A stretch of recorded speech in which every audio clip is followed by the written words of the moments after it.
আপুনি বাৰু জানেনে যে ৰাখি বন্ধনৰ লগত জড়িত হৈ থকা দুটা বিশেষ কাহিনীৰ কথা? এটা কাহিনী জড়িত হৈ আছে ৰজা বলিৰ সৈতে আৰু আনটো কাহিনী জড়িত হৈ আছে আই দ্ৰুপদীৰ সৈতে। আহক আমি দুটা কাহিনীৰ বিষয়ে অলপ জানো। ৰজা বলি, আমি সকলোৱে জানো ৰজা বলি আছিল খুব বেছি দানী ৰজা বলিৰ এবাৰ প্ৰমাণ চাবৰ বাবে ভগৱান বিষ্ণুৱে স্বৰ্গৰ পৰা অৰ্থাৎ বৈকুণ্ঠৰ পৰা এবাৰ বামন অৱতাৰ ধাৰণ কৰি, কাৰণ আমি বিষ্ণুৰ যি 10 অৱতাৰ তাৰে ভিতৰত বামন অৱতাৰৰ কথাও জানো, বামন অৱতাৰ ধাৰণ কৰি বলিৰ ওচৰলৈ আহিলে আৰু বলিক আহি কলে যে বলি, যে মই এটা তেনে নিৰীহ বামন, গতিকে মোক অলপ মাটি লাগিছিল। বলি যিহেতু যথেষ্ট দানী, বলিয়ে কলে যে আপোনাক কিমান মাটি লাগিব? তেতিয়া বামনে কলে যে মোক 3খন ভৰিত হব পৰাকৈ, মানে 3 খোজ দিব পৰাকৈ অলপ মাটি লাগিছিল। বলিয়ে যথেষ্ট দানী, বলিয়ে আচলতে সকলো দিয়ে। বলিয়ে কলে হব, আপুনি লৈ লওক আপোনাৰ ইচ্ছামতে। তেতিয়া প্ৰভুৱে প্ৰকৃত ৰূপ ধাৰণ কৰি এখন ভৰি স্বৰ্গত থলে, যিহেতু বলিয়ে স্বৰ্গ ইতিমধ্যে দখল কৰিছিলে, গতিকে স্বৰ্গত থলে, অৰ্থাৎ তেতিয়াৰ পৰা প্ৰভুৰে হৈ গল স্বৰ্গ। দ্বিতীয়খন ভৰি পৃথিৱীত থলে, এতিয়া পৃথিৱীও প্ৰভুৰে হৈ গল। তৃতীয়খন ভৰি ক'ত থম বুলি বলিক সুধিলে। তেতিয়া বলিয়ে সকলো গম পায়। বলিয়ে কলে যে প্ৰভু, আপুনি তৃতীয়খন ভৰি মোৰ মূৰৰ ওপৰতে থওক বা মোৰ কান্ধত থওক। প্ৰভুৱে তাকেই কৰিলে আৰু প্ৰভুৱে বলিৰ পিঠিত ভৰিখন থৈ বলিক পাতাল লোকলৈ পঠিয়াই দিলে। বলি পাতাললৈকে গল, কিন্তু বলিয়ে যথেষ্ট দান কৰিছিলে, বলিয়ে জীৱনত বহুত পুণ্য কৰিছিলে, যদিও বলিৰ মাজত অলপ অহংকাৰ আছিলে আৰু সেই অহংকাৰৰ পৰীক্ষা কৰিবৰ বাবে প্ৰভু গৈ তাতে উপস্থিত হৈছিলে। গতিকে বলিয়ে যিহেতু যথেষ্ট পুণ্য কৰিছিলে, গতিকে বলিয়ে প্ৰভুক কলে যে প্ৰভু, মইতো জীৱনত বহুত ভালো কাম কৰিছো, মই তোমাৰ পৰা এটা আশীৰ্বাদ বিচাৰিছো, তুমি মোক সেই আশীৰ্বাদটো দিবানে? প্ৰভুৱে কলে, কোৱা বলি, মই তোমাক কি দিব পাৰো? তেতিয়া কলে যে প্ৰভু, আপুনিও মোৰ লগত পাতালত থাকি যাওক। প্ৰভু সন্তুষ্ট হল, আশীৰ্বাদ দিলে, তথাস্তু বুলি কলে। প্ৰভু থাকি গল, যাৰ ফলত এতিয়া বৈকুণ্ঠ সম্পূৰ্ণভাৱে খালী হৈ আছে। আই লক্ষ্মীৰ মন খুব দুখেৰে ভৰি আছে। গতিকে আই লক্ষ্মীয়ে ভাবিলে যে প্ৰভুক আকৌ উভতাই আনিব লাগিব। সেইবাবে এইবাৰ এগৰাকী ব্ৰাহ্মণ মহিলাৰ ভেগ ধৰি পাতালত গৈ উপস্থিত হল আই লক্ষ্মী। আই লক্ষ্মীয়ে বলিক কলে যে মই তোমাৰ বাবে এডাল ৰাখি আনিছো, এই ৰাখিডাল মই তোমাৰ হাতত পিন্ধাব বিচাৰিছো, গতিকে তুমি এগৰাকী বামন মহিলাৰ এই ৰাখিডাল পিন্ধা আৰু তুমি আজিৰ পৰা মোৰ ককাইদেউ বা ভাই হোৱা। ৰজা বলিয়ে খুব ভাল পালে, পাতাললৈকে কোনোবা এগৰাকী মহিলা আহিছে যিয়ে তেওঁক ককায়েক বা ভায়েক বনাব বিচাৰিছে।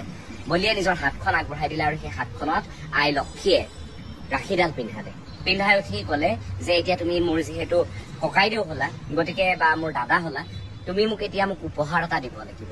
বলিয়ে কলে যে এই পাতাল লোকত মোৰ লগত যি আছে মই তোমাক দিবলৈ সাজু, মোক এবাৰ খোজা মাত্ৰ।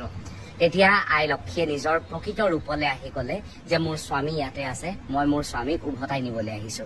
বলিয়ে সকলো গম পাই নিজৰ ককায়েক হিচাপে নিজৰ যে দায়িত্ব, কলে যে নিজৰ ককায়েকৰ দায়িত্ব যে নিজৰ ভনীয়েকৰ সংসাৰখন খুব সুন্দৰভাৱে চলক, গতিকে তুমি মোক ৰাখি পিন্ধাইছা, এতিয়াৰে পৰা তুমি মোৰ ভগ্নী, গতিকে যোৱা, জোঁৱাইক লৈ যোৱা বা প্ৰভু ভগৱন্তক লৈ যোৱা আৰু প্ৰভু ভগৱন্তৰ যি কাম সেই কাম তেওঁ এতিয়াৰে পৰা কৰক। ভাবক ৰাখিৰ কিমান শক্তি।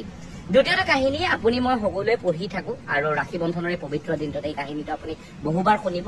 সেইটো হৈছে শ্ৰীকৃষ্ণ আৰু দ্ৰুপদীৰ যি বন্ধুত্ব আৰু যি ভাই ভনীৰ সম্পৰ্ক, সেই সম্পৰ্কটো।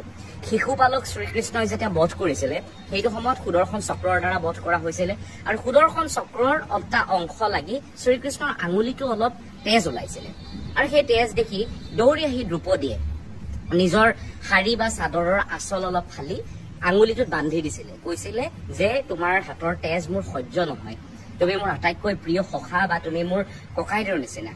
কোৱাৰ পিছত শ্ৰীকৃষ্ণ এটা কথাই কৈছিলে যে তোমাৰ জীৱনলৈ যদি কিবা প্ৰত্যাহ্বান আহে, বেয়া দিন আহে, তেতিয়াহলে সেই দিনটো মোৰ বুকুৰ ওপৰেৰে বা মোৰ শৰীৰৰ ওপৰেৰে পাৰ হৈ যাব লাগিব, কাৰণ এতিয়া তুমি মোক নিজৰ দাদা হিচাপে বা ককাইদেউ হিচাপে গ্ৰহণ কৰিছা।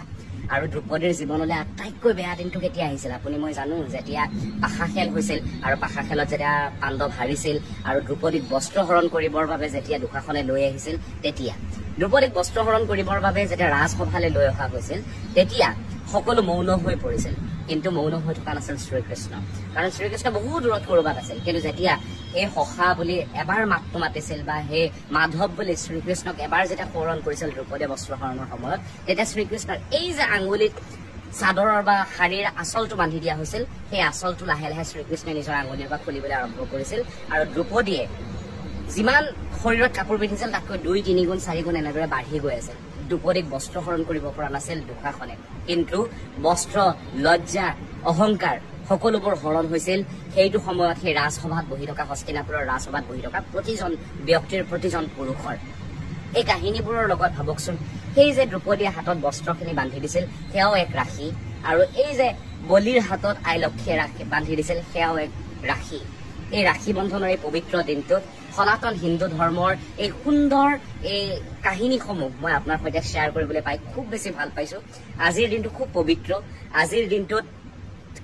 ভাই ভনীয়ে নিজৰ যি সম্পৰ্ক সেই সম্পৰ্কক আৰু অধিক উজ্জ্বল কৰি তোলে মই মোৰ প্ৰতিগৰাকী দাদা বাইদেউ ভনী সকলোকে মৰম যাচিছো আপোনালোক সকলো ভালে থাকক কুশলে থাকক প্ৰভু ভগৱন্তই আপোনালোক সকলোৰে জীৱনলৈ আনন্দ লৈ আহক আৰু এই ভাই ভনীৰ সম্পৰ্ক সদায় শক্তিশালী হৈ থাকক সৰু সৰু কিবা কিবি কথাত যদি কেতিয়াবা কাজিয়াও লাগে তাৰ অৰ্থ এইটো নহয় যে সেই কাজিয়াসমূহে ভাই ভনীৰ সম্পৰ্ক নষ্ট কৰি পেলাব ভাই ভনীৰ মাজত সৰু সুৰা কেতিয়াবা কাজিয়া অলপ থাকে কিন্তু সেই কাজিয়াই আচলতে ভাই ভনীৰ সম্পৰ্কটো আৰু অধিক মসৃণ কৰি তোলে ভাই ভনী সদায় উজ্জ্বল হৈ থাকক আকাশৰ একোটা তৰা হৈ জিলিকি থাকক শুভ ৰাখি বন্ধন